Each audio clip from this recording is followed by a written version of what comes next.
They're super really short. like that. Yeah. Like Chris, we're live, but we're not live all the way live. Even if someone stumbled on this thing, this is really professional, great podcast, and then they pull everybody back. It's me and Cecil. Like, again, yeah. I just feel like it's like if you're going to see a play and like they got the curtain down or whatever, it's before they can lift the curtain, and you just hear people whispering behind it, just like, oh my gosh, yeah.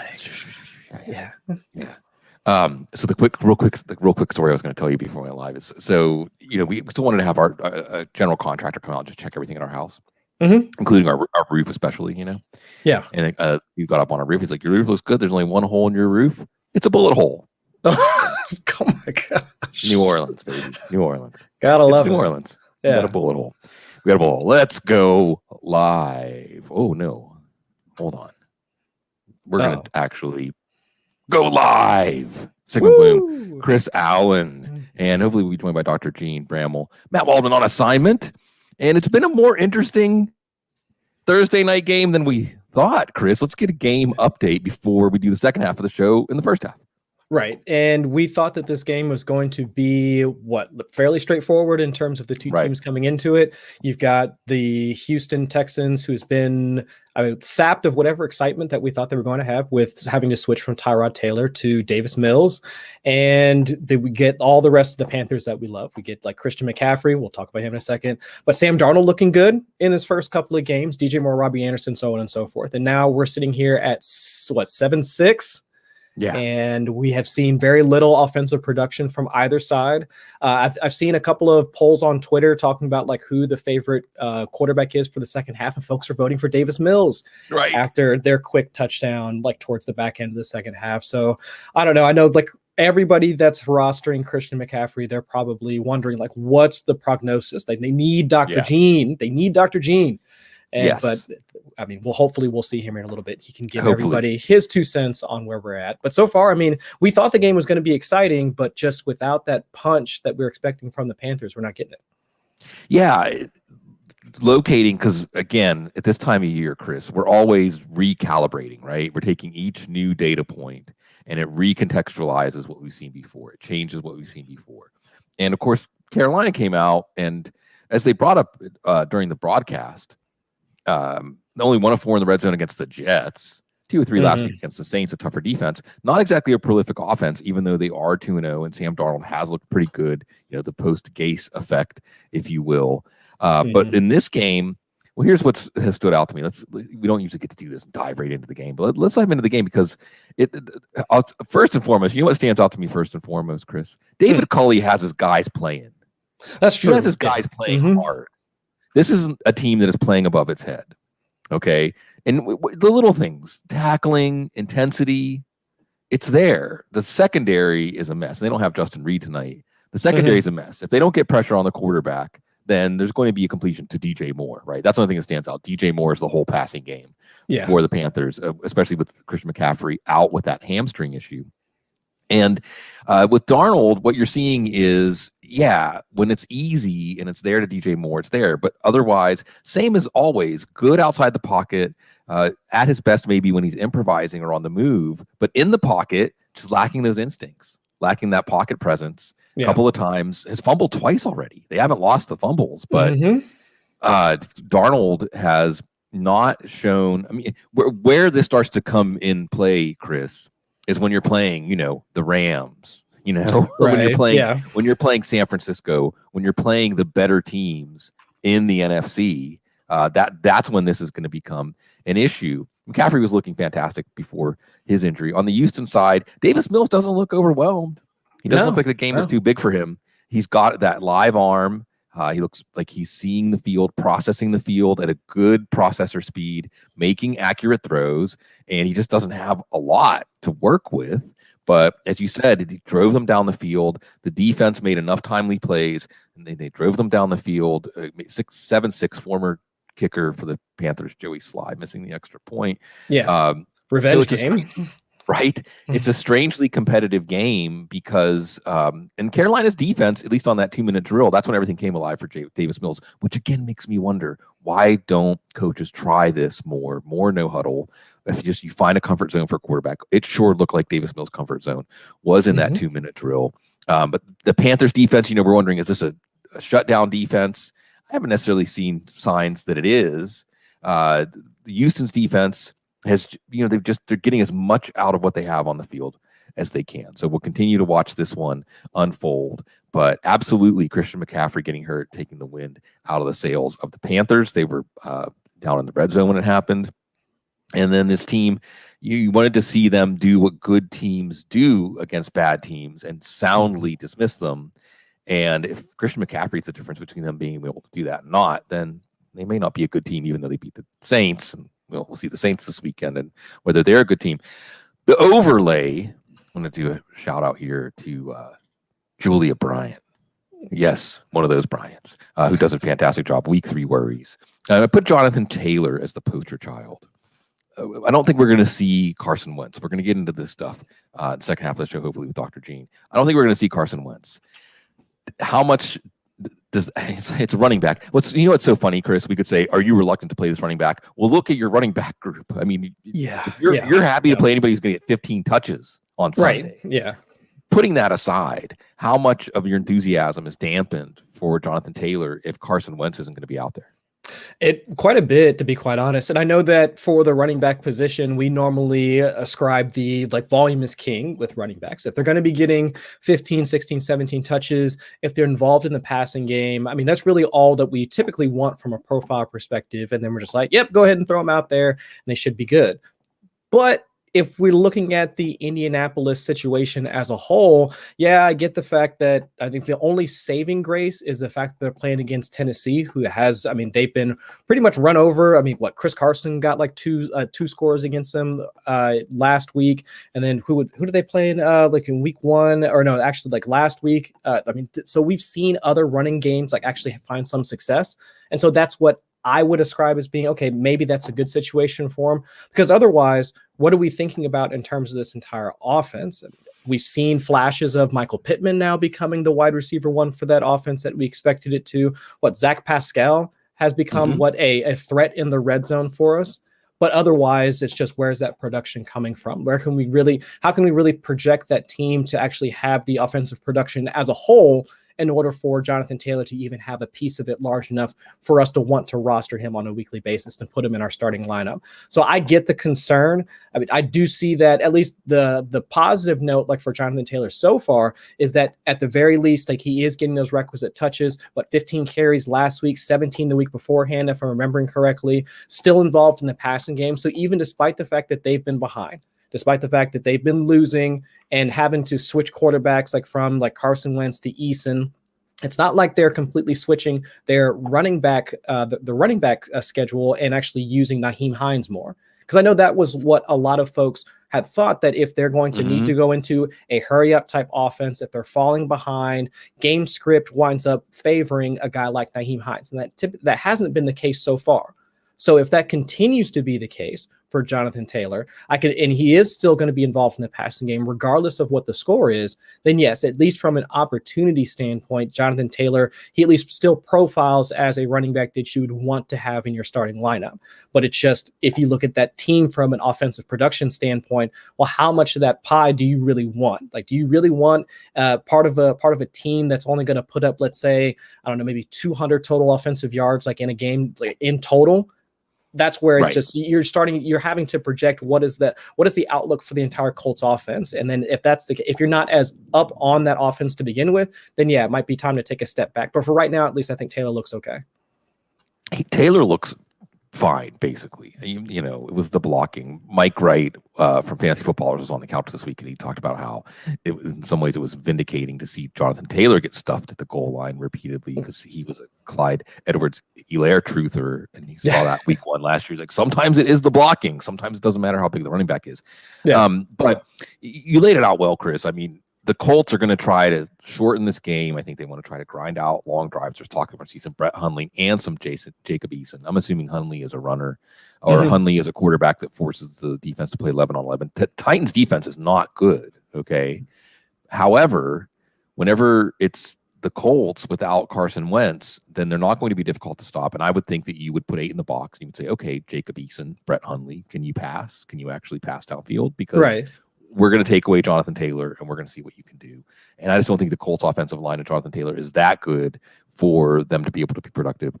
When, are they going to run when are they going to stop are they going to be able to run the ball well when the Titans know it's coming? I don't know. So then you start getting into, if we're getting into start sits, and we'll be back Sunday morning. Very excited to be joined by Chris every Sunday morning, and Dr. Gene, hopefully. If people start asking questions like Jonathan Taylor or one of the Denver backs, Jonathan Taylor or one of the Atlanta backs, or you have to at least pause and think about it, because as you said, 200 total yards. That's probably a good over/under for Indianapolis without Carson Wentz. When you think about Carson Wentz, Chris, and this is one of those things that when I put Jonathan Taylor as the poster boy for week 3 worries, I think the worries go beyond week 3. Because, and I'm not saying that, and this is more of a Dr. Gene thing, how long do 2 sprained ankles? But when you look in the crystal ball, should we expect Carson Wentz to stay? Is this just another chapter of it's Carson Wentz? This is why the Colts shouldn't have traded for him. This is why the Eagles were eager to trade him. One of the reasons, and it's why, as Eric Stoner, world famous Eric Stoner would say, Carson Wentz is not an answer. No, and I think that's absolutely right, because if it's not the technique, if it's not the trying to at least rein Carson Wentz in from a fundamental mechanic standpoint, then it's these injuries that keep piling up for him. If it's not the foot, then it's now his ankles, plural. I mean, what's next in order to keep him from getting to the point where he's there at practice, able to sit down and adjust to the new playbook and become like that quarterback that the Colts need him to be. If this wasn't a concern for him, then we wouldn't be having these issues. We wouldn't be having the fact that offense is already completely out of sync. And with guys like T.Y. Hilton is currently dealing with his disc issue. He's supposed to be back in a couple of weeks, if I'm not mistaken. Zach Pascal, he's out with an illness. Paris Campbell is dealing with a calf or some other injury as well. So it's just, you need some sort of continuity. And typically the quarterback is the one that's supposed to be that foundation for your offense. And we can't even get that out of Wentz at this point. Right. So if we're sitting there having to wonder who's going to be available under center, on a week-to-week basis, then it's just, I don't know. Not to say that they need to move on, because I definitely don't want to have that decision-making power, but at least it should give the Colts' entire organization some pause as to if they should continue down this road of Frank Reich trying to at least right the ship for Carson Wentz because of their time in Philadelphia. It might just be past time for that project to be done. Yeah, exactly. And like you said, it's kind of a reliability with Carson Wentz. You just wonder, when's the next injury going to happen? How can you be the foundation of an offense? It sucks in some ways for the Colts, because he really led this team on a good comeback trail, and the team played with a lot of heart last week, and they found their way back into that game. And then Wentz got hurt, Easton threw his interception. End of story. Moving on. Week 3 worries, and again, worries that span beyond week 3. Like Scotty O says, Urban is the worst. Urban is the worst. Yes. What do we think of any of our Jags at this point? Are you playing them this week against Arizona? Maybe a scoring game, or is if we already seen, Chris, like 2 weeks in, now that we've seen them get beat by the Texans? Yes, this Texans team that you're watching tonight thoroughly beat the Jags. Trevor Lawrence had 3 touchdowns in that game because it was garbage time. Right. There was garbage time against the Jags, and it wasn't the Jags. I'm sorry, against the Texans, and the Texans weren't the garbage time offense. And then last week they were just miserable. They had one good drive, the opening drive, and then other than Jamal Agnew's kick return, there was nothing. Are you willing to start any Jag unless it's out of desperation and you don't have any choices? Marvin Jones, I think, is pretty much the only one that I could possibly trust out of that entire offense. Going back and taking a look at that game, James Robinson, for even the opportunity that he was given, if you saw him, I'm not going to lie, Sig, he looked kind of slow on a couple of his runs. Didn't look like he had the same burst that we saw out of him during the 2020 season. But as we were talking earlier about at least trying to talk ourselves into a narrative for that particular game and how that's going to affect that offense as a whole, we can already see the fact that the Jaguars are going to be playing from behind. Kyler Murray, 400 passing yards last week? And just an unguardable as a threat in the red zone. So yeah, I can already see there's going to be plenty of passing volume. Now, whether or not those targets are going to be actually accurate targets or on target targets for them, doesn't really matter for me because Marvin Jones is the one that's typically on the end of those high leverage type of plays where he's going to be ripping off like 30-yard plays or something like that. Now, as of right now, Marvin Jones, he leads the team in routes run, all the pass catchers in route run, has the ADOT that's requisite for a wide receiver one, has touchdowns in back-to-back games, if I'm remembering correctly as well. So at least from a, let's say, opportunity perspective, Jones definitely profiles as the only wide receiver I typically want, because Shenault, whether it's the shoulder injury, him only getting has an average depth of target around like 4 or 5 yards, that's really not going to get it done for me right now, unless you're really looking for that PPR, like historical Jarvis Landry stat line that you might want for just a wide receiver 2, wide receiver 3. But if I want to hit a home run, Marvin Jones is pretty much the only guy that I would trust out of that Jags offense right now. If you want to hit a home run, you bring in Dr. Gene. You bring in the doc, and we're going to do our rapid fire injury rounds with Dr. Gene. Gene, you know what the first question is going to be. Christian McCaffrey lays down in the blue injury tent for 15, 20 minutes and then leaves. What information does that convey about the severity of his hamstring injury? I don't know if it conveys all that much. I think, the tone of those that watch the injury sounds ominous, for lack of a better word, unfortunately, but it's very difficult to grade a hamstring injury just based on video alone. A lot of that's going to depend on exam and what the imaging studies look like. But whenever you have a player, especially a critical offensive player like this, ruled out so quickly, it means that there's more than just adrenaline can overcome. So prepare for this to be a week or more absence. I know we've got a long week leading into week 4 for these two teams, but week 4 is going to be difficult, and this could easily be a 3 to 4 plus week situation depending on what the imaging shows later in the week. So Dr. Gene, my Bengals, T. Higgins pops up on the injury report with some sort of shoulder injury. I thought he finished the game. I don't even remember hearing much about during the broadcast of him missing time during the game. So is it something that we should be concerned about? Yeah, I think there was some video that showed that falling on that left shoulder a little bit, kind of an outstretched arm situation. It's hard to know whether or not there's something going up inside the joint, whether or not there was a partial dislocation, some rotator cuff strain. There's lots of things that can happen on those sorts of injuries. The way the beat writers in Cincinnati, Jeff Hobson chief among them, who is generally pretty well connected with the team, are talking is that these Wednesday and Thursday DNPs are a big concern for Higgins this week. So I think we should prepare for him to be inactive this week. Suppose there's a chance we'll see a limited Friday practice and for him to be listed as questionable, but it's usually not the way the Bengals do things. If players are not able to get back to practice by Thursday, that usually means they're preparing for them to rehab through the week and then hopefully be back the following week. But without much more information about what the injury is, it's hard to know whether or not this is going to be more of a week-to-week situation or if he's day-to-day just isn't going to be ready in time for this week. Unleash Auden Tate against my Steelers. That's right. Sunday morning, Chris, it's gonna be our first Steelers Bengals. No, that's right. Yeah, I know. I don't have to some friendly bet or something. Dr. Gene, when I did my sleepers column today, I just wrote San Francisco running backs, any running back from San Francisco, because they always run the ball well against the Packers. How we have any idea? Is this going to be something where we're probably gonna have to wait until Sunday to have any idea who's going to start and how the workload's going to be allotted? Do you have any clues for us? Yeah, I think it being San Francisco, there's always some concern about how the workload's going to be allotted, and it's not just running backs now; it's wide receivers as well, right? So, I think what we know is JaMychal Hasty is not going to play. Trey Sermon is trending in a very positive direction. For him to be back to a limited practice and on Wednesday is a very reassuring situation, and then back to a consecutive practice on Thursday. I don't know that we're going to see a full practice, but I think he's likely to do enough toward the end of the week where if we hear they're sending him to the independent neurologist, then he's probably going to be able to go. And Kyle Shanahan's been pretty positive about him for the first time in a couple of weeks. Elijah Mitchell is the tougher one to gauge as far as whether or not he's going to be able to play or not. But originally an injury that's called a stinger, a player that's cleared to return to play within the same game, within 10 or 15 minutes, means that there's no weakness or range of motion or pain concerns there, and it's not thought to be a longer-term injury. And for Kyle Shanahan to say, as we got to the middle of the week here, that there's something more than a stinger going on or something a little bit worse or more concerning than a stinger, and then the back-to-back DNPs Wednesday and Thursday. I don't think we're going to see Mitchell this week. Now that leaves the room open for, knowing that the depth chart is as thin as it is. Maybe it's a situation where they're holding him out and there's more than one thing going on. The stinger is resolved and there's something that can, with treatment, get him back on the practice field in some limited capacity on Friday.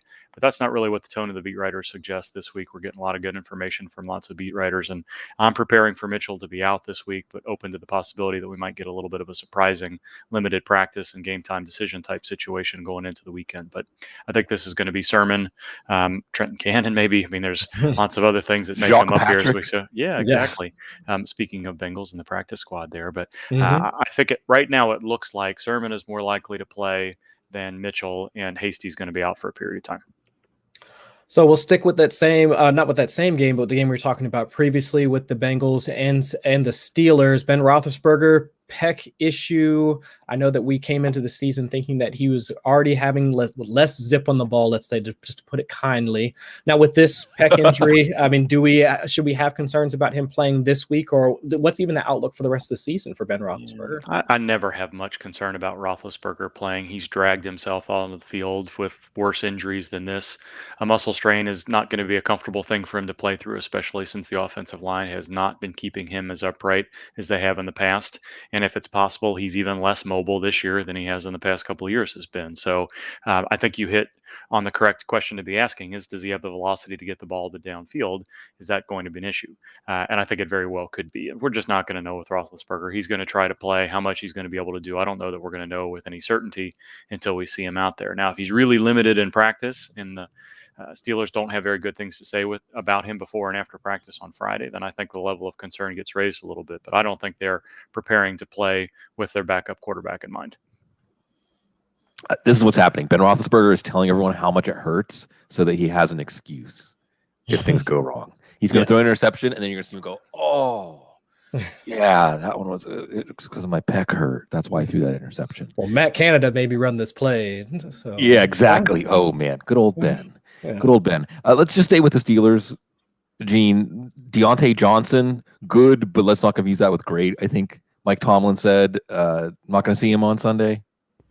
Yeah, I don't think so. The last couple of years have been a little bit different in Pittsburgh. In the past, you could count on if they didn't practice, if a player didn't practice on Thursday, no matter how critical they were to the team, they weren't playing.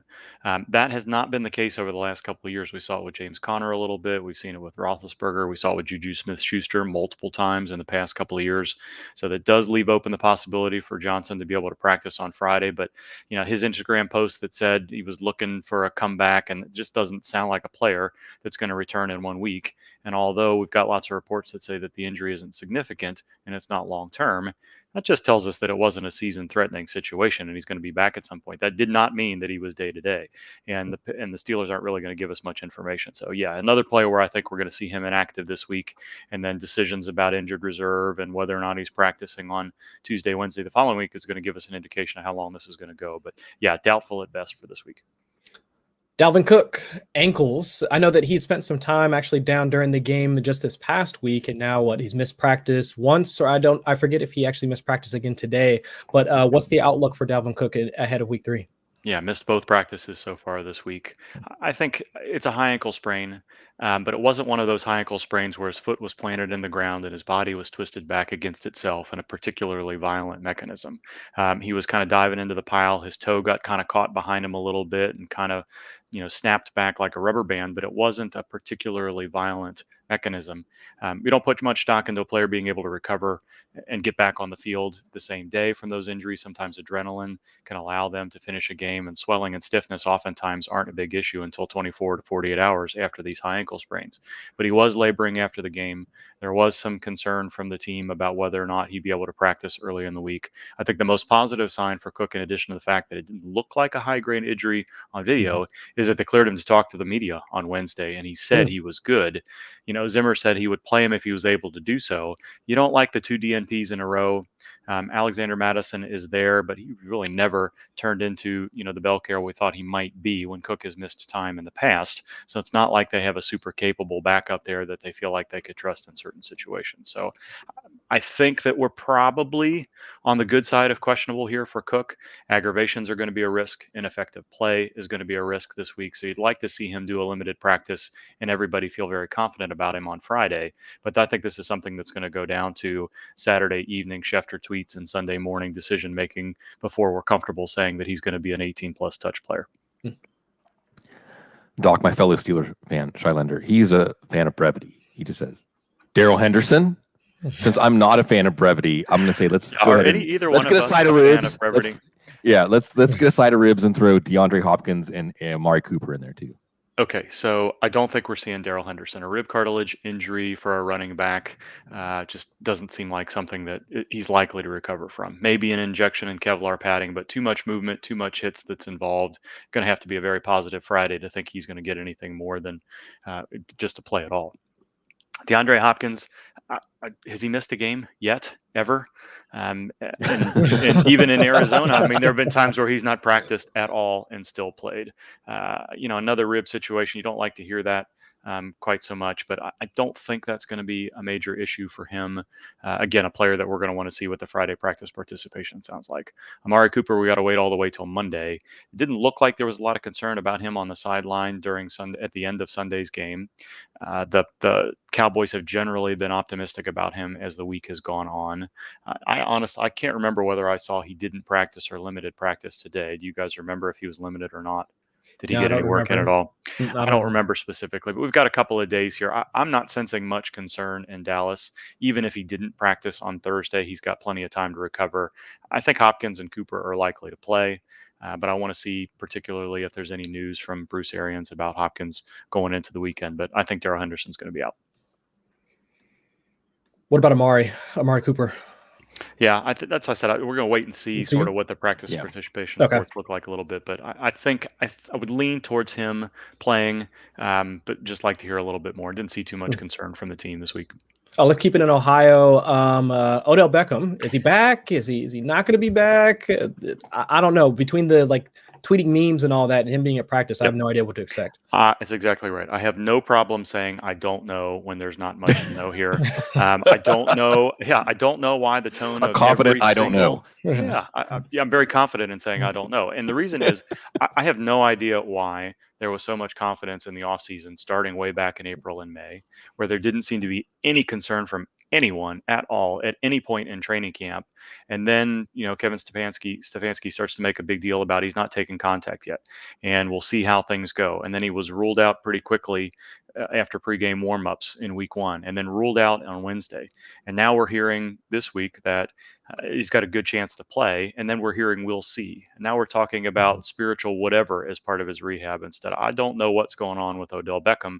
And my thoughts for y'all would be don't play him until you see him run any number of routes successfully. So he may play and be active this week. And I know Jarvis Landry is not going to be there, but I don't see any way we can trust him to be a 8 to 10 target player and put up enough statistical production to trust over anybody else you might have on your roster at this point. Now, if he does that and he looks effective doing so, then wonderful. But I don't think there's enough here for us to have any clear indication that he's a trustworthy 40 routes run player this week.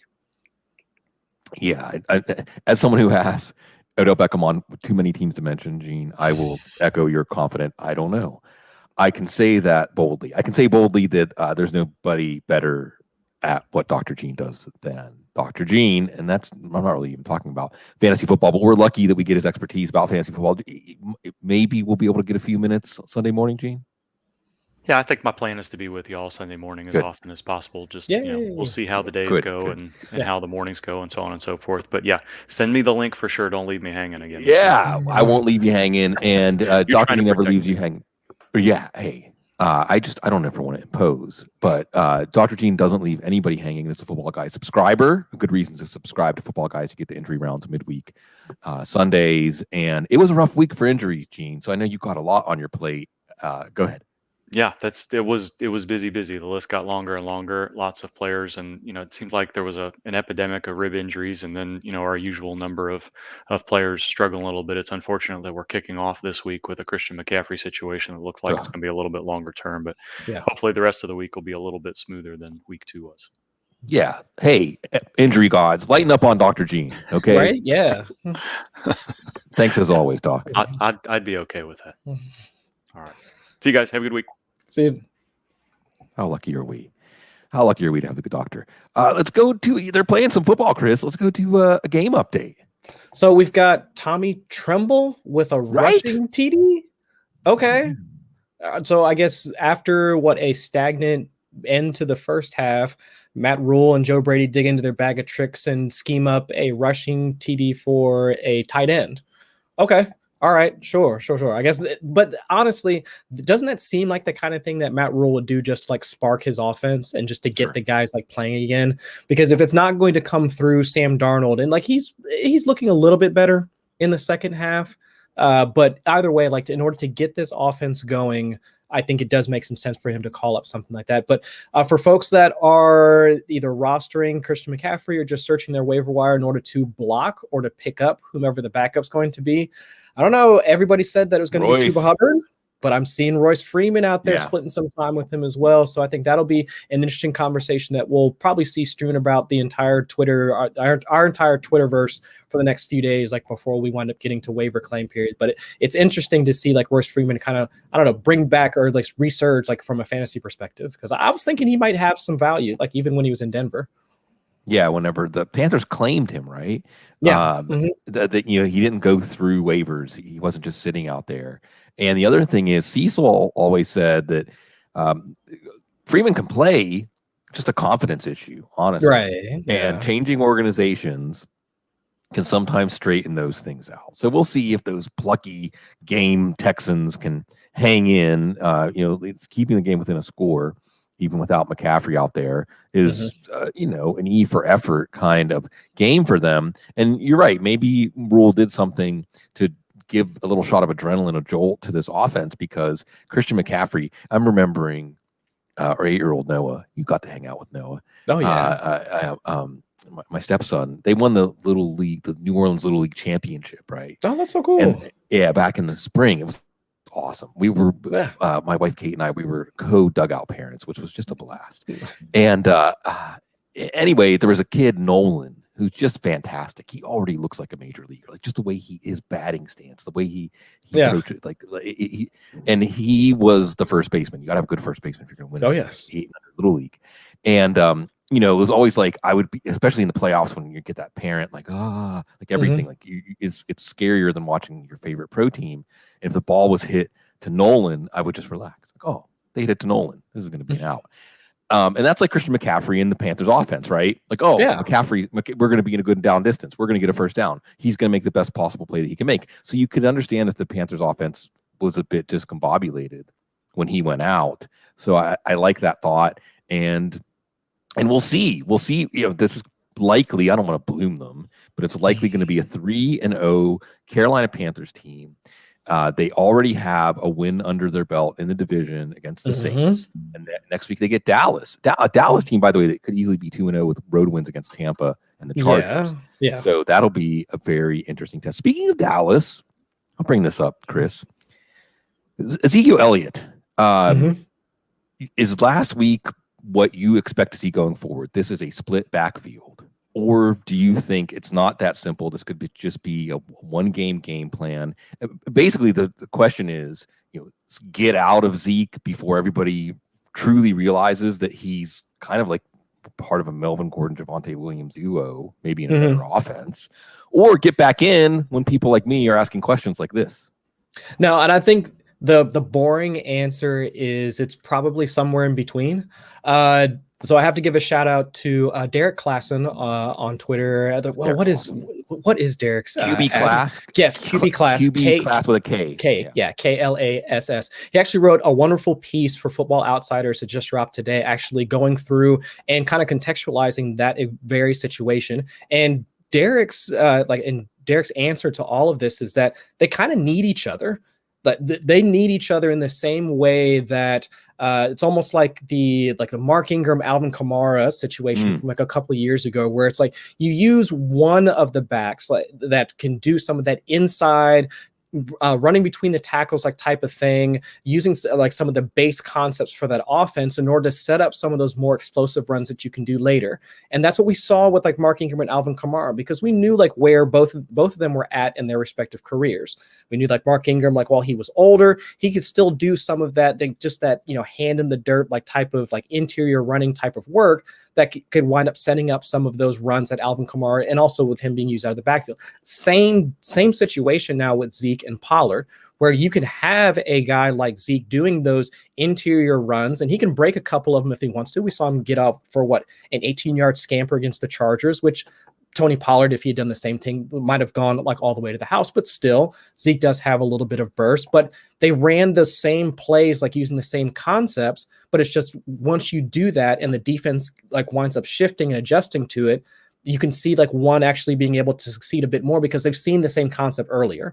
Like Zeke runs it, like they set up the offensive line the same way. Zeke does an interior run.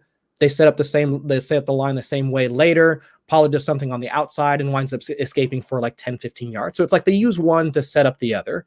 And so I think that's the way that you can kind of see them like kind of eating or like biting off each other and moving forward, or feeding off each other moving forward, because that's how the offense is predicated on. Like Kellen Moore likes to set up runs based off of the defensive attention that you see from an earlier concept.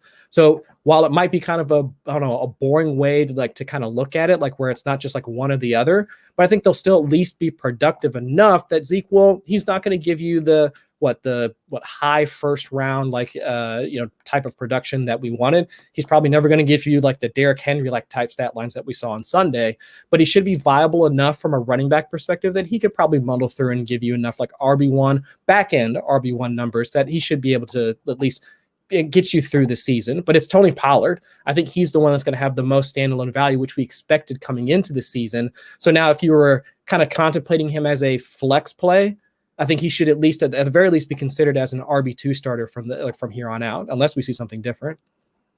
Yeah, and that's the question I was saying in the chat room talking to Zare. Always love seeing him show up. I love seeing everyone show up. Fantastic turnout, as always, on a Thursday night. I wonder if Kellen Moore has convinced them to let him do one-off game plans every week. Like we're going to see something different. Because what I'm going to be watching Monday night, Chris, is the Eagles' run defense is tough.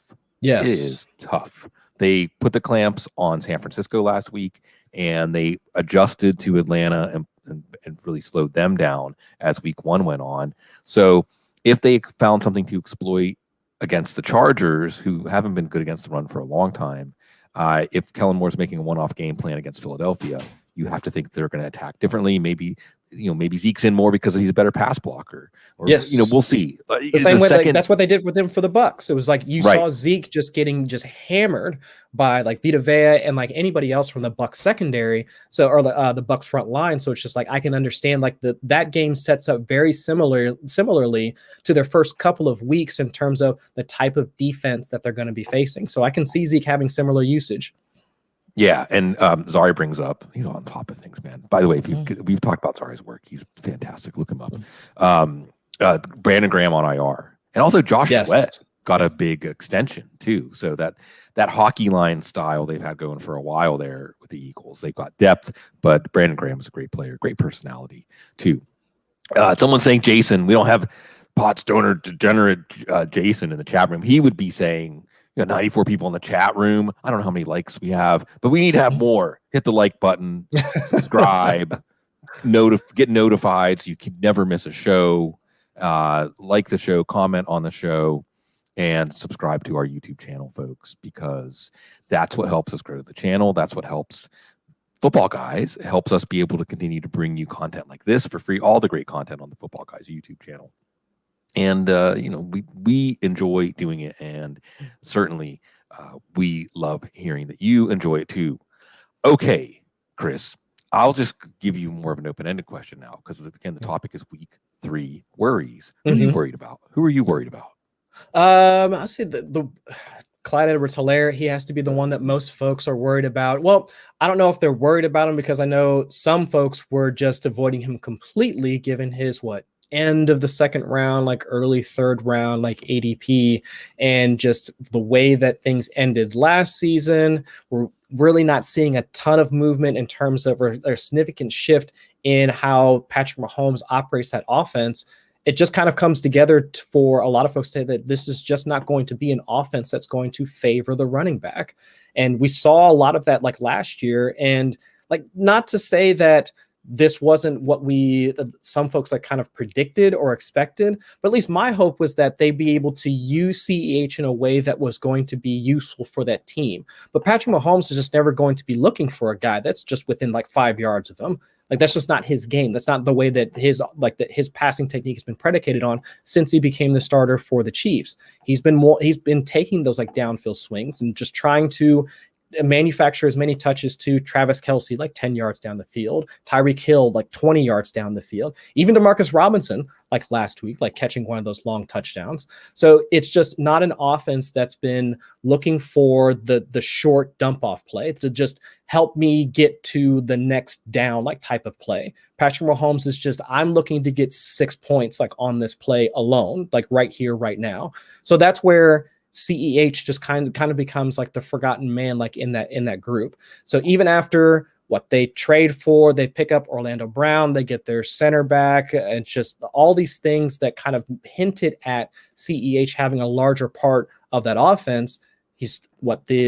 I think right now the Kansas City Chiefs, they've targeted running backs on just 8% of all their plays, and that's been spread out amongst him, Darrell Williams, and also Jerick McKinnon, who also got a manufactured touch in the red zone this past week. So if we're not even seeing CEH getting used in the red zone all that often, Darrell Williams is the one that got the short touchdown this past week.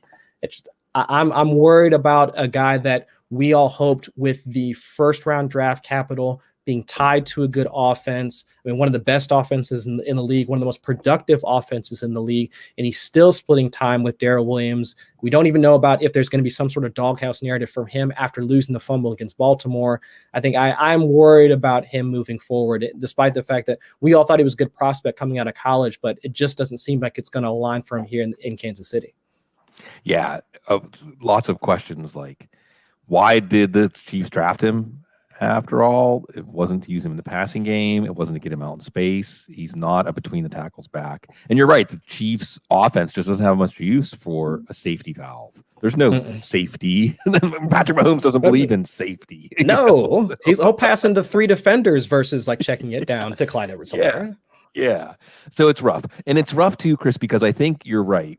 Everybody is basically 9/10 of the way to giving up on Edwards-Helaire, which means this could be the most brilliant moment ever to trade for him, or to be not the worst moment ever to trade for him, because that was like maybe right before he went number 1 overall in some rookie drafts. But you're giving away good money after bad. We haven't seen it. We just haven't seen it. And I think with Edwards-Helaire, and I knew watching him at LSU, he didn't have that burst. He didn't have that first round burst, but he had tremendous skill in the passing game. And he seemed like a kind of player that could do a lot with the space that the Kansas City offense creates. And Andy Reid knew how to use backs like that, guys like LaShawn McCoy and Brian Westbrook and so on. It just hasn't materialized. And we'll see. The Chargers were vulnerable against the run last week against the Cowboys. We'll see if that gets Edwards-Helaire going. But at a certain point, it's not even a question of whether you start Edwards-Helaire. It's whether you drop him, if only because then you're tempted to start him. If he's on your roster, you're tempted to start him. Right. And you get your 6 points, and you think, why didn't I start Tyson Williams against Detroit or something like that? So it's rough out there if you have Clyde Edwards-Helaire. Unfortunately, the Texas Yawlers, in that fantasy football, the one where people can bet on our teams. Sorry, Texas Yawlers, folks, because our 2 running backs were Dobbins and Clyde Edwards-Helaire. And then we took James Robinson like in the 8th round. It's like, okay, it's fine. We got James. No, it's not fine. Yeah. It's absolutely not fine. I guess, again, just to make it a little bit more personal, or I know no one cares about our teams, but I'm talking about one of our teams. But is there anybody on one of your teams right now, Chris, that is a riddle for you? Like you're on the fence of whether to start them, or you're not sure whether you want to drop them or trade them, or somebody thinking about trading for? What's going on in the Chris Allen FF laboratory right now. I would say that one guy that I'm not considering dropping him, not considering trading him, but I'm just crossing my fingers that the not targets rather, but just the production is going to match the opportunity, and that's DK Metcalf. I mean, he's just been like he's with Tyler Lockett catching not one, but 2 deep touchdowns, like in back-to-back games where DK Metcalf has been, if you just look at the box score and you just compare the two, it's like, well, Tyler Lockett, he's the wide receiver 1. Like there's just no other way, there's no other objective way to categorize like these 2 wide receivers. But if you look at their statistics, like from it, like their opportunity from a statistical measure, it's just been, they're almost exactly the same.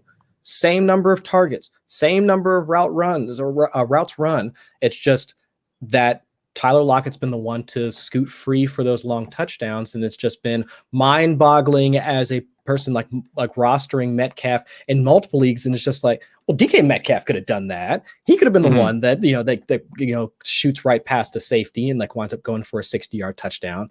But for Tyler Lockett doing it a couple of weeks in a row, it's just difficult to continue to. It's difficult to roster because it's almost like Clyde Edwards-Helaire, where it's like, well, I drafted him this high. I have to do it. Like he's attached to Russell Wilson. That those deep routes are going to connect at some point. Just when is that going to happen? Like when is it going to come? I'm hoping it's this week. I mean, they've got a good matchup this week. Who are they playing against? Yeah, Minnesota this week. So like I'm thinking that it should come, but I don't know. I'm hopeful that he winds up at least taking over some of that workload, or at least he's the one that winds up getting like that long touchdown that we've seen Lockett get like so many times in a row. It's coming. I wouldn't worry as much about DK. The other thing is with Tyler Lockett, and I love Tyler Lockett. I love his game, but it just seems like a matter of time before he gets some sort of injury. Not that sidelines him, but keeps him from getting these 100-yard multi-touchdown games as a seemingly regular thing. It's Russell Wilson. I'm just not worried about DK Metcalf because it's Russell Wilson. And we'll see. Seattle, Minnesota, outstanding games coming up this weekend. That one's really intriguing. Tampa Bay and the Rams, that one's really exciting. Thankfully, that one's in the afternoon too, so we can pay a little more attention to it. In the early games, we got Washington and Buffalo. That one's really fascinating. While I bring up Washington and Buffalo, what about Josh Allen? Because I made the argument in my Buy Low Sell High column this week that I think you can still get more value for Josh Allen than he's actually worth because of the name brand value, because I don't know if people have digested yet. Now it can change like it did last year, but he doesn't look like 2020 Josh Allen. He looks better than 2019 Josh Allen, but he doesn't look like top 5 fantasy quarterback Josh Allen. What was your advice to people who have Josh Allen out there? Hold tight. And for anybody that, let's say, might be sitting on a quarterback that you're not entirely sold on and you want to try and make a move for him, like I don't typically advocate for trading like in one quarterback leagues, but even in a super flex league, if you want to try and capitalize on the early season success from a fantasy perspective for like Jalen Hurts and you want to try and sell it, because like Josh Allen, I do think that there is what's the term that I'm looking for? There's some arrogance like to his game, which I get like especially in NFL, like you with a quarterback with a cannon for an arm, that you almost have to have that.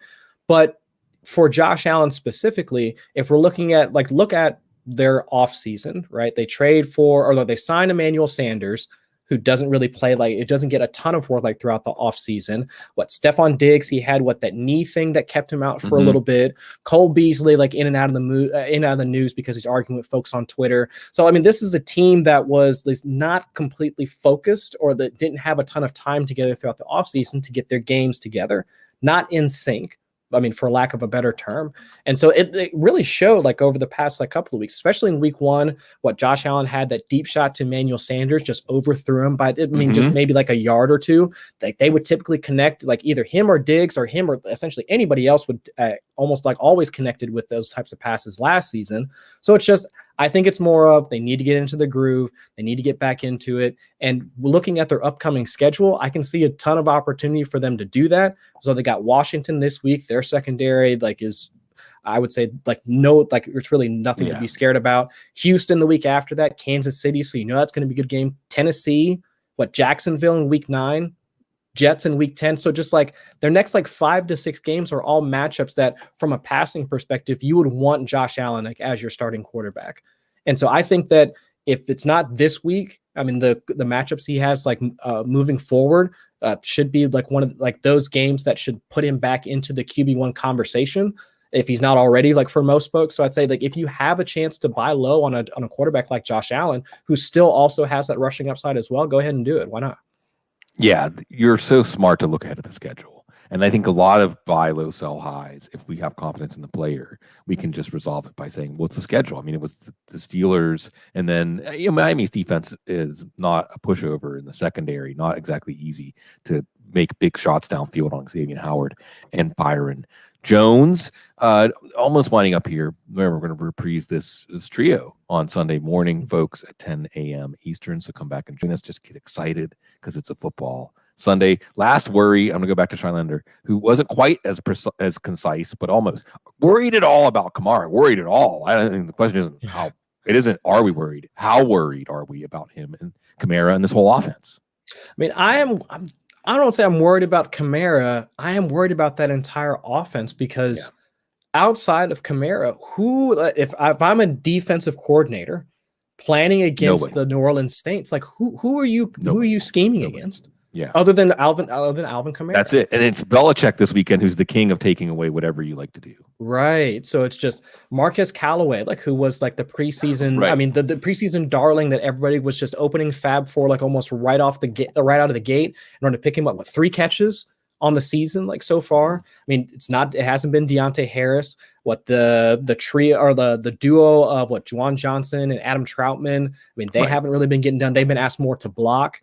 I mean, after Jameis Winston, threw 5 touchdowns on just north of 20 passes.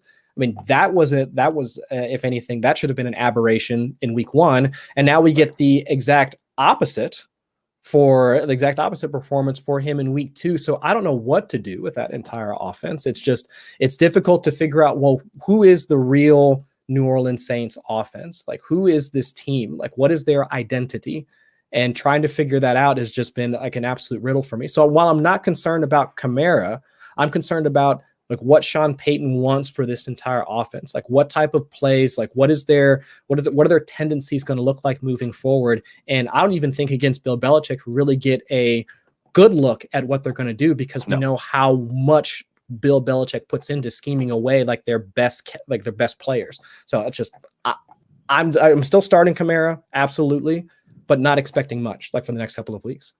Yeah, what we're going to get is probably Taysom Hill in week 4 against the Giants. Yeah. And that's the thing. In your 2 quarterback super flex leagues, you should have already picked up Taysom Hill if he was even out there to be picked up. And just as a data point, by the way, Chris, as a data point on this Kamara talk, because I put it in my buy low, sell high. If you want to sell Kamara, do it now. Because if you wait until after the Belichick game, and maybe I'm wrong. I mean, Kamara is he's an incredible player who defies all expectations and limitations at every turn. But I just think that after this week, the talk is going to grow, not just about Kamara, about his offense. So this was the question I got. And it was a 0.5 PPR, which makes it a little bit easier to say, well, Kamara is not that compelling. The question was Kamara, or if you could get Aaron Jones for Kamara, would you do it? I don't even have to hesitate. Right. Yes. Yeah. So that shows you that Kamara's value has dropped, okay? Because Kamara was going consistently ahead of Aaron Jones. Right. And you might say, well, Aaron Jones didn't do anything in week 1. Well, obviously, the Packers had this swamp fever or something down in Florida because we just can't take anything out of that game. So, this is the time to go forth, folks. Friday, Saturday, everyone's thinking about this stuff, contemplating time to maybe make some trades, make some moves. Fantasy football, it's always stimulating. We're always trying to solve the puzzle with help from Dr. Jene Bramel, Matt Waldman on assignment, Cecil Lammy. Unfortunately, we're not going to have him on Thursday nights this year, but get a lot of Cecil during the week. And we'd love you all, football guys. Make sure you're checking out everything on the footballguys.com channel on YouTube. So much talent and so many things to think about, so many great takes out there. If you aren't a subscriber, you don't want to subscribe, but you want to do something to not just help us, but help you, join the Football Guys Daily Update email list, join.footballguys.com/email update. Get takes from Joe and me and Cecil to keep you on top of things. Again, we will keep you on top of things Sunday morning, 10 a.m. Come back to the YouTube channel, Chris and Gene and myself, to get us excited on a Sunday morning. We're excited to join you anytime, even when it's Carolina and Houston. By the way, 17-9, DJ Moore hurt back in the game. And we'll see how this one winds itself up. It's always wonderful to spend time with you, our wonderful chat room. Again, on the way out, if you can, hit that like, comment on the video, subscribe. We love you. As always, stay classy.